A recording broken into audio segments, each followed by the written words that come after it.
Mic working, not working? Yeah, it's working. Maybe yes, no, maybe louder. This is good.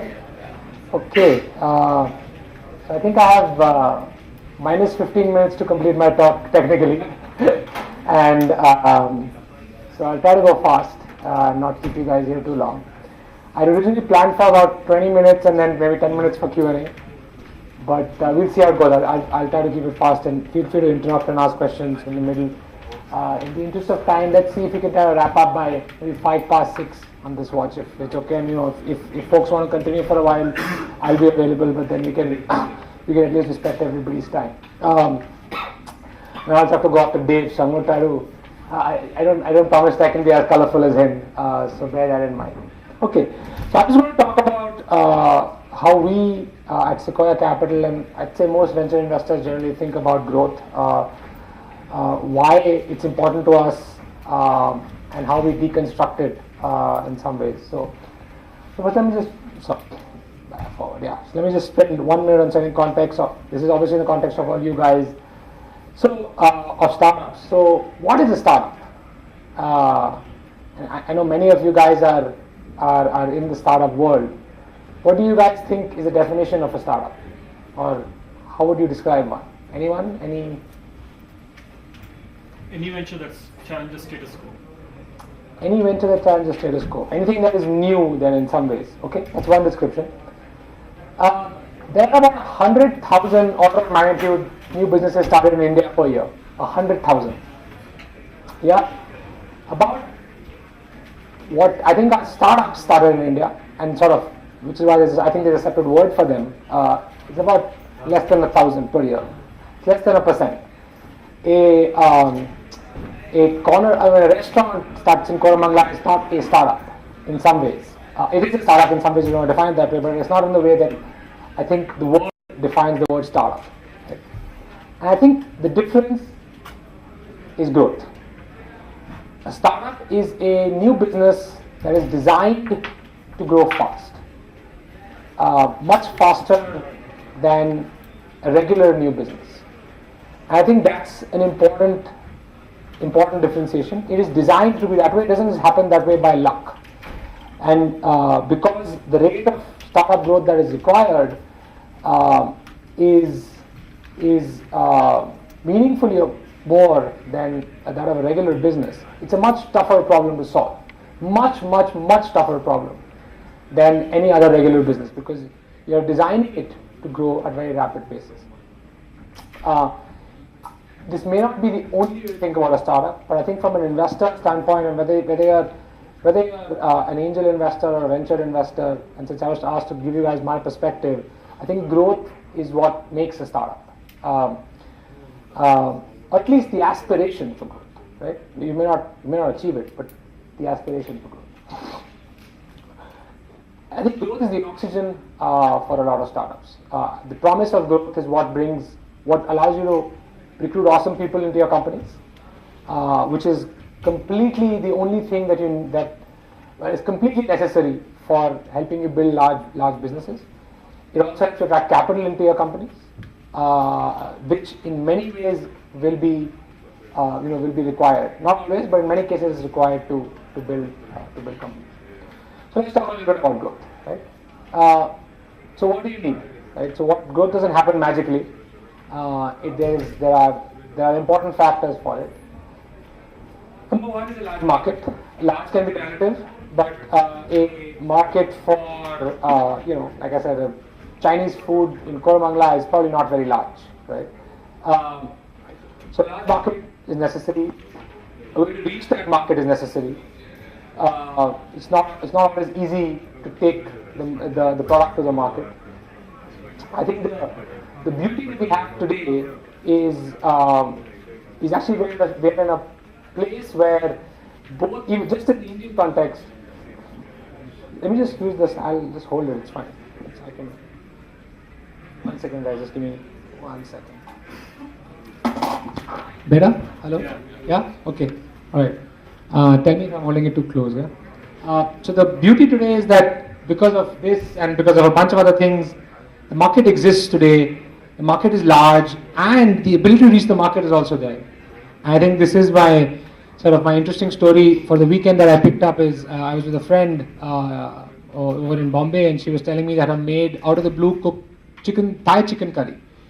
And she said, I never taught you how to cook Thai chicken curry. She said, I googled it. And this woman doesn't know English, but her daughter does. And her daughter has a mobile phone. And so Pushpa, who was the maid, built this, created this fantastic chicken curry using Google. And both Google and Pushpa delivered really tasty results that I can vouch for. And so the Pushpas of the world are now your customer, right? But they were not your customer earlier. Your market is expanded. You can reach the Pushpas of the world, and this is where we are today, right? So, unlike maybe 5-7 years back in the Indian context, these two factors probably didn't exist or existed to much lower degrees. So now let's talk about sort of how we think about deconstructing growth. So growth is good in the abstract, but sort of what growth rate is good enough, right? I think there's no empirical answer to this. I think the answer is what gets you to create a meaningful business. The way we see most startups is you go through a phase where you're figuring out product market fit, iterating on your product as Dave was talking about, which is this low growth phase. There comes a point of time when you accelerate rapidly, and then it flattens out into sort of steady growth after that, right? And the metric here could be anything, could be revenues, users, whatever you want. What determines how successful a startup gets eventually is basically two factors. One is the length of this period, right? How long that period is, and the slope, right? So this is sort of unexceptional in the life, of businesses. This is what makes a startup happen. This is the period of exponential growth. And I think this is where it becomes actually quite hard for the human brain to fathom sort of how powerful growth can be, right? So famous fable of the chessboard, which I'm sure many of you have heard. Guy goes to the king and says, I want 1 grain on the first square, and then 2, and then double it every other square. And the king says, yes, easy. And then by 64th square is 2 raised to 64, and the king is bankrupt, right? So pay some attention to the next slide, at least because it was eye-opening for me. This is what power of compounding can do in this phase, the pace and the length of this, right? So all we did is we said, hey, if you grow at 1% a week, 3% a week, 5% a week, or 7% a week, how big? What's your annual growth rate? And then what happens to a typical business, right? A typical business, let's say you built a product, you have 1,000 users in a consumer business, quite fairly typical. Let's say you've built a B2B business, you have $100, so 6,000 rupees a month in revenues. Again, relatively typical, right? That's where our starting point is at the base of that takeoff curve.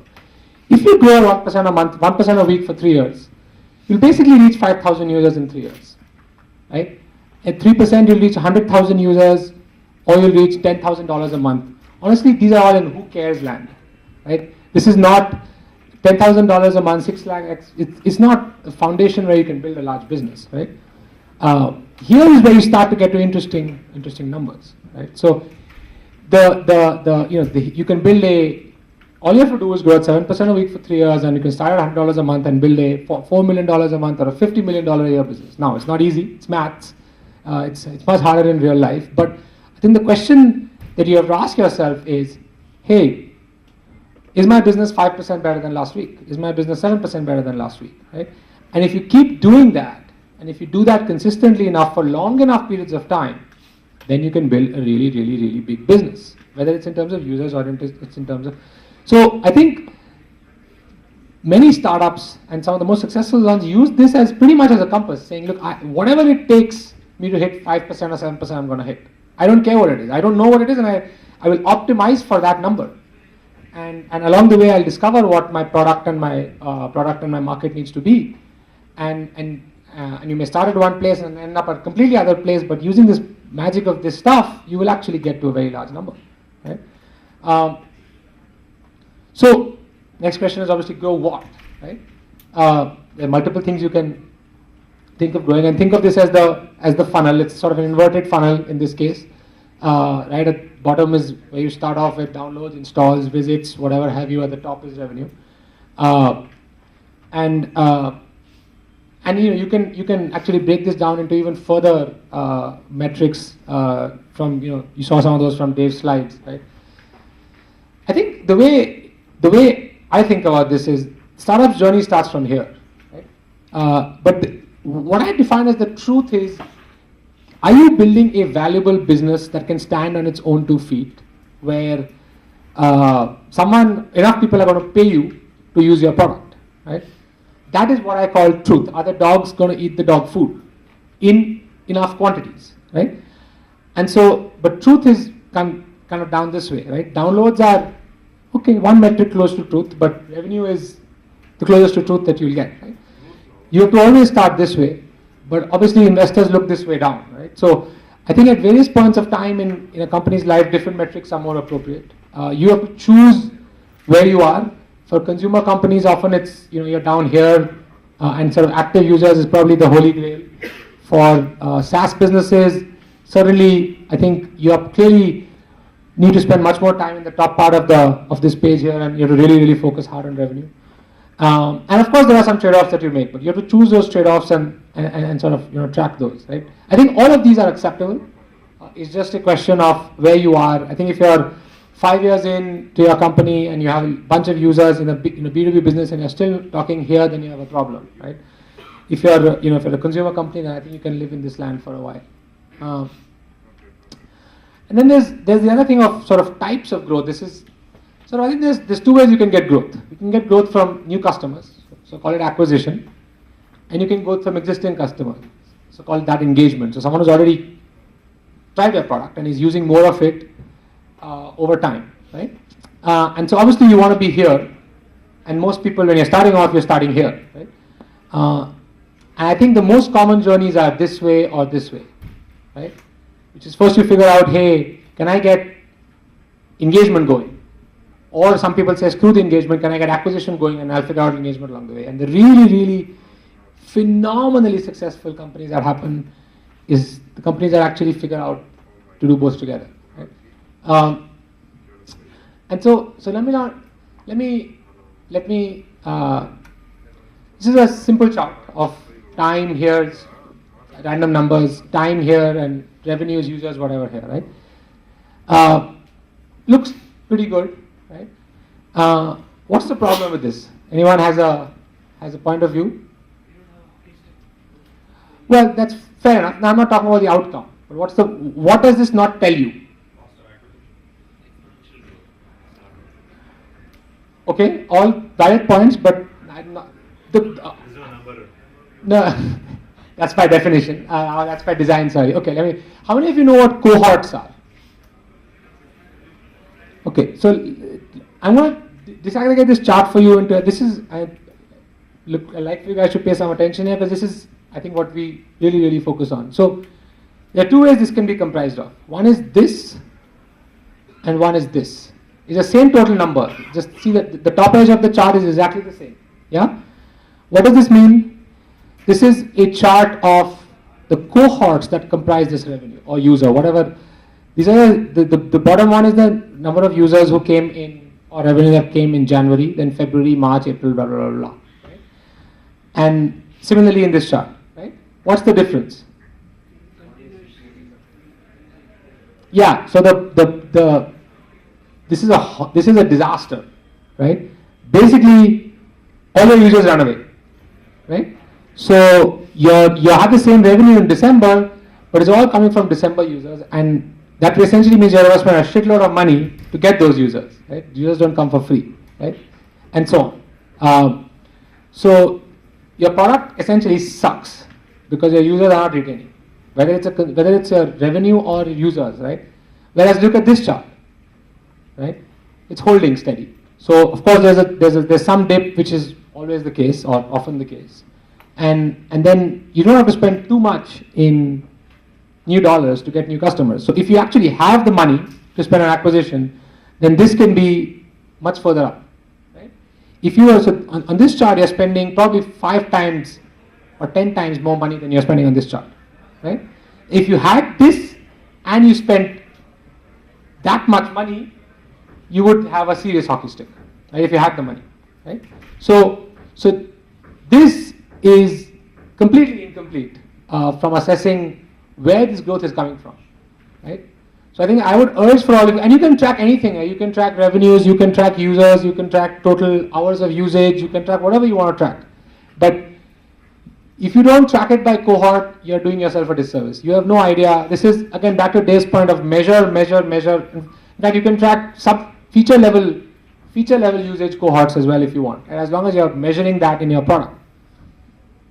So similarly, when cohorts change, it can actually signal a very big shift in your business. So if you see these three cohorts of, let's say, Jan, Feb, and March, and then you see something happen in April, where you started off with 100% revenue, and actually at the end of month 8, you're at 120%, whereas in all the other months, you actually had 60, 70%. So you changed something in April, whether it was your product, whether it was some, some additional feature or some reduced feature, whether it was a new onboarding customer service program that you did, something happened, right?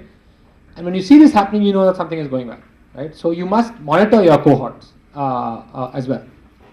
So that's sort of one way to think about deconstructing the high level sort of growth, right? And I think this is how at least we make this chart sort of a reality of whether your growth is coming from your existing customers or from your new customers, and it's a really important thing. Because the new customers cost you. Existing customers hopefully don't. Yeah? Okay. What do we do beyond growth? So is growth all that matters? No. There's this sort of thing called unit economics, again, which Dave touched upon. Again, it depends on where you are in the cycle of your business, what kind of business you're in. Consumer businesses sometimes matters less, it's also harder to predict. B2B businesses sometimes matters more. And so this is just math about how much your user is worth, right? So it has I won't go through all of these, and honestly each of these as well as cohorts could probably be worth 15-20 minutes of discussion alone. But if you think about acquisition, you have to think about how much your users are giving you, you think about gross margin, you have to think about retention, and you think about lifetime value. And I'll talk to one or two of these things and then I'll just pause actually.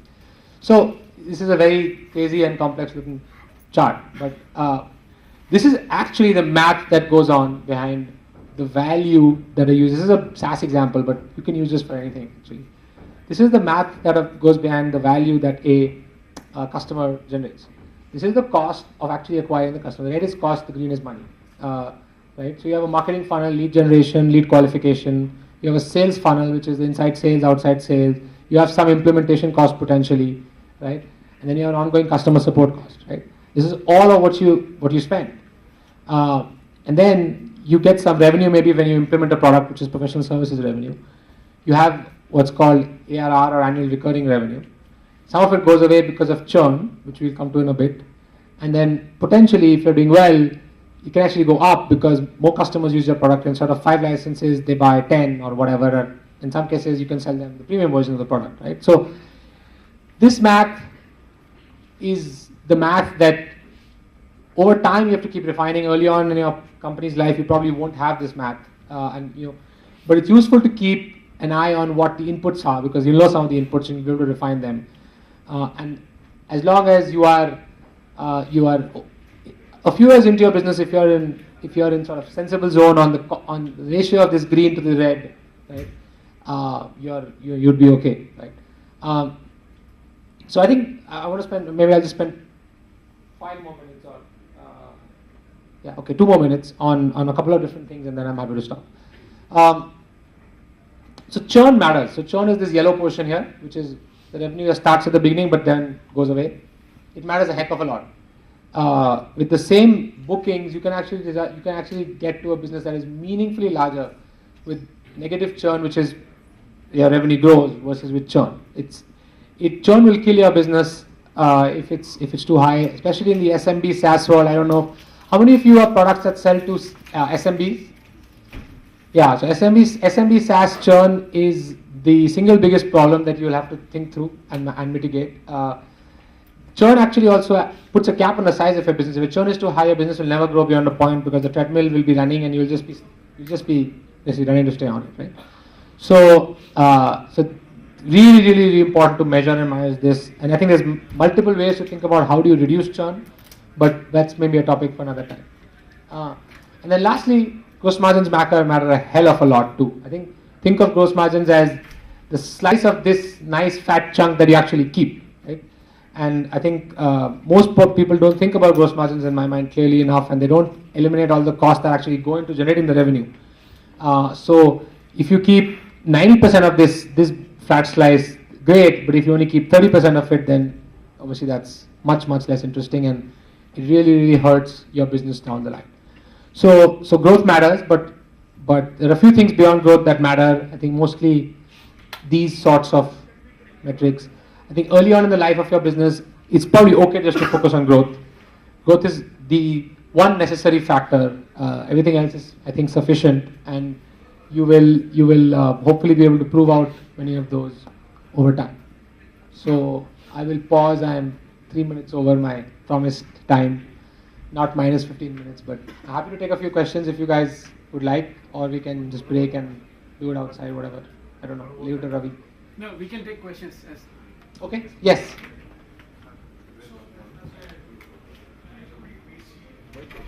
Once it might. Can't hear you. If you could maybe Get speak a up a mic little bit, or come in front. or come in front if you could.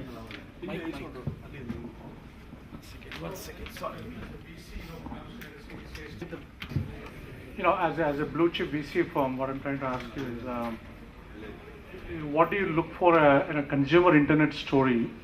Is it, do you give more weightage to growth, a market share kind of focused plan, or a business which is going to get to profitability much faster? You know, what do you give more weightage to? So notice that I didn't say profitability anywhere. I think profitability, at least in consumer internet, is very far away, and it's okay as long as. I think in consumer internet, to me, this is the single biggest thing you should focus on: active user. And early on in the life of your company, again, I'm simplifying up to a point. There are some nuances, but active users, if you focus on that number is doing well and growing, and the user drop off is not very high, then I think that's probably the single biggest thing we look for. And just a quick follow up on that. So, I mean, what is your, I guess, tolerance for how long can you continue to, bear that? I mean, yeah, again, it varies by business. So if you are if you're a messaging product and you're growing like crazy, so I think it depends. Let me put it differently. It depends on how much utility you deliver to the user. If you deliver a ton of utility, then I think the belief is that this will translate to that at some point, right? If you don't deliver a ton of utility, then it's harder, and then you have to sort of start to monetize earlier. Classicest example is messaging. I think messaging is so core that it's okay. It doesn't matter if you don't generate money, maybe forever, right? If you have a large consumer base, and then maybe the other end of the spectrum, of course, is any transactional business, right? E-commerce, right? I think you need to get to usage and revenue very quickly. But a lot of times you tend to use your backdoor entry in the enterprise UC model. Yeah, so I think it's again it's slightly different by category. I'd say in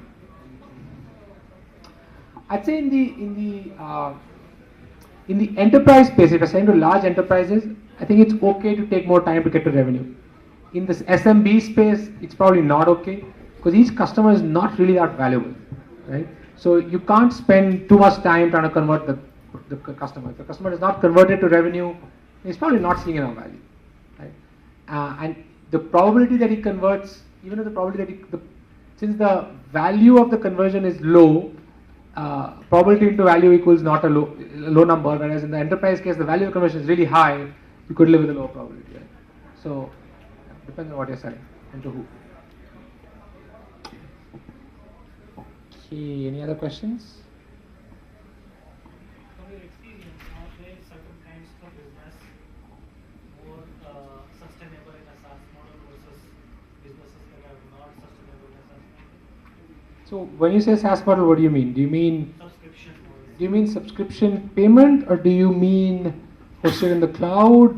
What sort of aspects do you? Subscription payment. Good question. I think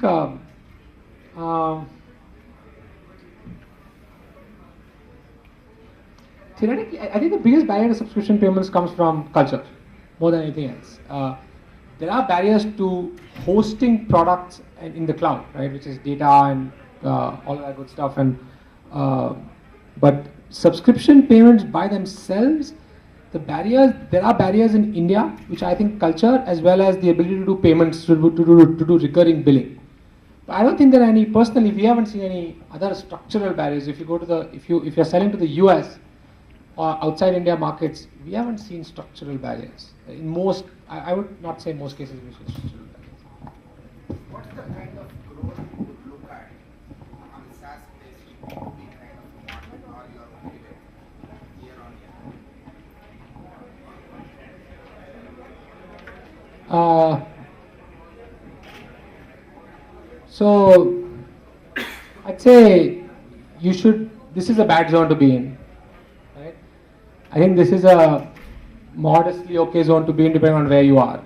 You should also, I mean, growing from $100 a month to $500 a month is not good, right? That's 5x growth, but that's not good. Basically, you only added $400 a month. If you're paying a customer, if a customer is paying you $100 a month, you added 4 customers, right? That's not good. At greater scale, I think you should also think about how much absolute revenue you're adding. You must be adding. I think we would like to see, once the product market fit is established and so on, you should be adding at least $500,000 to $1 million of revenue of ARR every year, and then that number should go up. At least in the early stages, it should at least be that much. Even that might mean you go from 100K revenue to $1 million in revenue, and then that doesn't mean you'll go 10x after that. But at least the initial part, it should be. Frankly, I think in the initial stages, you should probably be in this zone. I would say somewhere in the middle of these two zones at least, right, on an annual basis, starting from a low base, and then you kind of move upwards as you grow. Right? If you can stay here for a long time, you'll be very rich. Yep.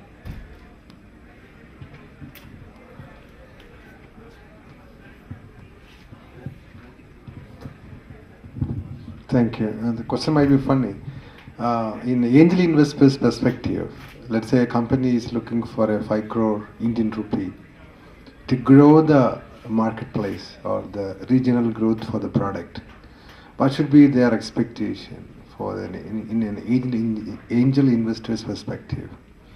Assume that the product has delivering with the new technology and more market in Asia Pacific region, but the company is like starving to have the money to do the more or best marketing. Hard to answer, honestly. You should ask an angel investor. I'm not the right person. If you have, I'm sure there's plenty of angel investors will find an NPC. They're the right people to ask. Thank you. Yeah. Yep. One question there. One quick question. A lot of people complain that it's not easier to probably build a company in the Silicon Valley than anywhere else. Is that, I don't know if you guys have found that, is there a different criteria that a VC firm would use for a company that is a technical company in the US than something that's probably built out of Bangalore or something? Or is there just a myth that everybody keeps saying that it's probably a lot more difficult to be a company which is run out of Bangalore, catering maybe to international markets, but still? I think it depends on your market. So if you're selling to the same, is the uptake of a product, whether it's a consumer product let me put it different, is the market in the US much bigger? Probably 20 times bigger than India, right? That matters, right? If you're selling to India and Southeast Asia markets, they're much smaller markets, right? Number one. Number two, even if you're selling to the same, the early adopter community in those markets is much larger as well, right? So the friction, this phase comes faster, and and the growth is often faster in those markets, right? Now you may be a Bangalore company selling to the US market, in which case honestly no, if you can build a product, if you can build as good a product, there's really not that much of a difference. It is, I mean, honestly, hiring engineers and building a development team is actually as hard in the valley as it is here. If you're doing really cutting edge research, right, or if you're working in an area where there's not enough talent in India, arguably it's more hard to do it in India, right? If you're doing, I don't know, if you're doing software-defined networks, or if you're doing something really deep, right? You probably won't find enough talent in India, and therefore it's harder to build in India. But in most sort of application-oriented products, it's not really that, not really. So Maybe it's an early adopter problem, because the moment you start something here and somebody starts in the US, they probably have a better chance to just get the early adopters and then probably get to the investors. If you are selling in India versus selling in the US, it's a very big difference. Very big difference. So our advice to all our companies is start selling in the US day one. If the product is good enough, just go sell. Now, that means you have to figure out a way to sell, whether it's online or whether it might even involve someone in the US, which many companies are now doing.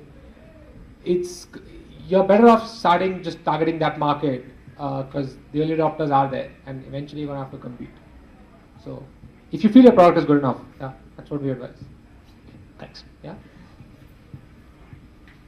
All right. So if you're Yes, Ravi. Large enterprise B2B space that active use is good metric for you to consider a company.